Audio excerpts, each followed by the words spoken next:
The Springfield XD is many times thought of as a controversial gun because it's one of those guns that people either absolutely love or absolutely hate. In today's video, I want to take a balanced approach to reviewing this pistol. I'll start by sharing what I learned about the history of this firearm, and then share my experiences as a gun guy who's owned this pistol for almost a decade, but has also shot and owned several other duty-grade pistols. The Springfield XD has been in the United States for over 2 decades now. However, it's even older than that.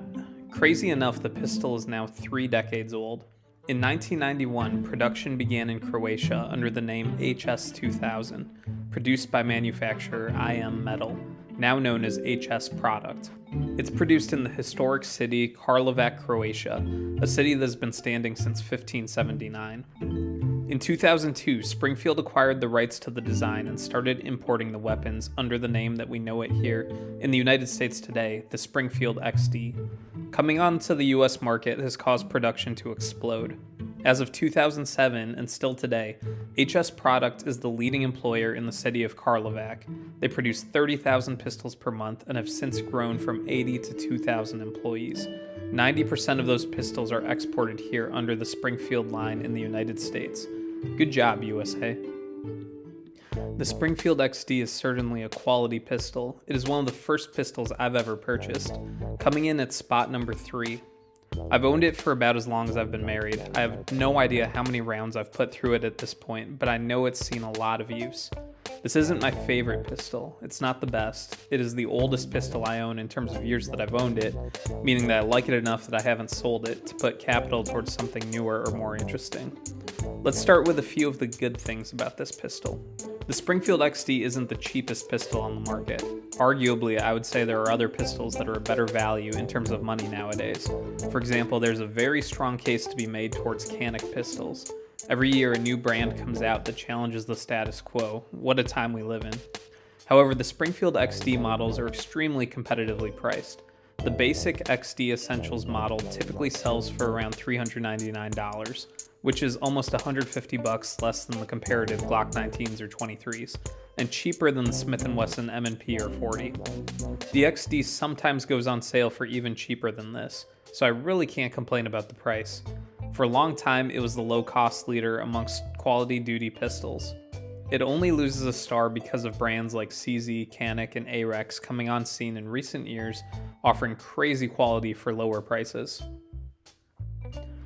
It's also very reliable. I honestly don't recall ever having to clear a malfunction with this gun. That doesn't mean I've never experienced one, I just don't ever remember it happening. Out of the hundreds of rounds I've fired just for taking B-roll shots for this and other review videos, I haven't had a single malfunction.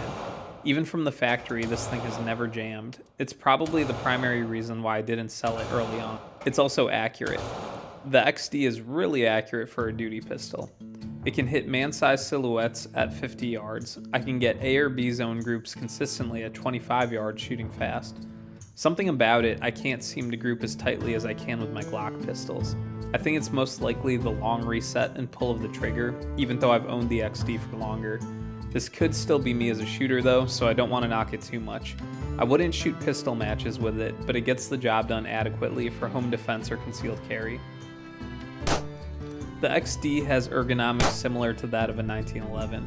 That said, the XD is a top-heavy, chunky gun. It's chunkier than even the Glock. Many prefer the XD grip angle to Glock because it resembles the 1911. I have just always preferred Glock in general, and I shoot Glock best personally, but this is personal preference. I also hate the positioning of the slide takedown lever. With standard thumbs forward Weaver grip, you're probably good, but I like the more active grip style. I find that on many pistols with accelerator cuts, getting your support hand high up on the frame and really dug in is ideal for controlling recoil. This is impossible on the XD without replacing the takedown lever with an aftermarket gas pedal. Even so, that would make this difficult to holster and unholster. In my opinion, the takedown lever should have been designed on the right side, but in 1991 no one was holding the pistol this way, so it probably was an afterthought. The controls on the XD are simple. They are the same as with most striker-fired pistols. I prefer guns that are stupid simple to operate and clear malfunctions with. I have to knock a star off the XD because my model in particular, the magazine release was very sticky from the factory. I had to put a lot of range time on it for this to ease up. The other half star is taken off because of the additional grip safety. I don't see the point of this aspect of the design since Glock and the XD have internal plunger striker safeties. These pistols are both extremely drop safe. There are only a few scenarios I can imagine where the grip safety makes the weapon more safe than, say, a trigger safety. That is, if your handgun is loosely floating around in a bag like a purse, something like a pen or keys might get into the trigger guard and inadvertently fire the weapon. That said, modern Kydex holsters pretty much eliminate this scenario, and they should always be used for any kind of carry, so in the modern era, I don't see a purpose to grip safeties. I have a love-hate relationship with the stock trigger on the XD service models. Perhaps it's better on some of Springfield's other models. The trigger pull is smooth, the wall is well defined. The trigger pull after the wall itself is crisp. So far, so good. Everything about this is great. I'd even say up to this point on par or maybe even a little smoother than a factory Glock trigger. The issue is with the reset. The XD has a really long reset. You practically have to pull your finger all the way to the front of the trigger guard before it'll reset. This makes shooting fast very hard if you're used to riding the reset, but it may not be a problem for other shooters.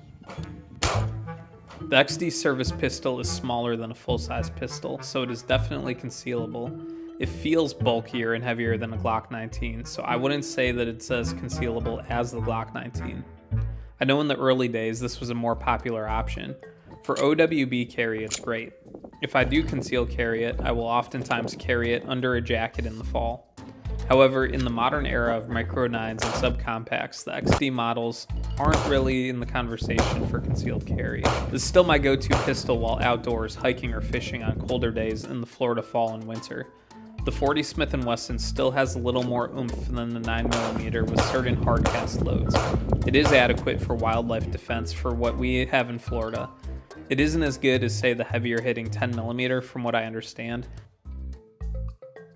The aftermarket options for upgrades on the XD are better than most pistols out there. However, it isn't anywhere near Glock in terms of aftermarket support.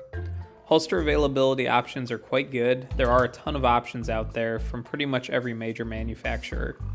Magazines availability is widely available, and the factory magazines are plentiful and cheap compared to other pistols. Oftentimes on sale, I can get XD magazines for less than $15, which is ridiculously cheap. Overall, the Springfield XD is a solid pistol. It has a lot of history and has been modernized and updated several times over.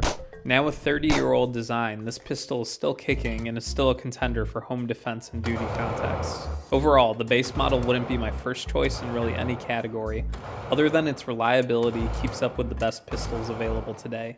It's not a bad option, but there are better options out there. Your mileage may vary, especially potentially with some of the more updated designs. However, I still keep the pistol in the collection, and it's a nice backup. Guys, if you like this video, please like the video and subscribe to our channel.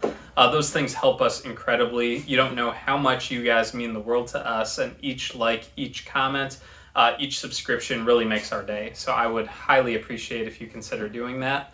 And also check out Mars Training Simulators. We build training simulators that help you train and dry fire in your home. Remember, dry fire skills are learned in the home. They're not learned at the range.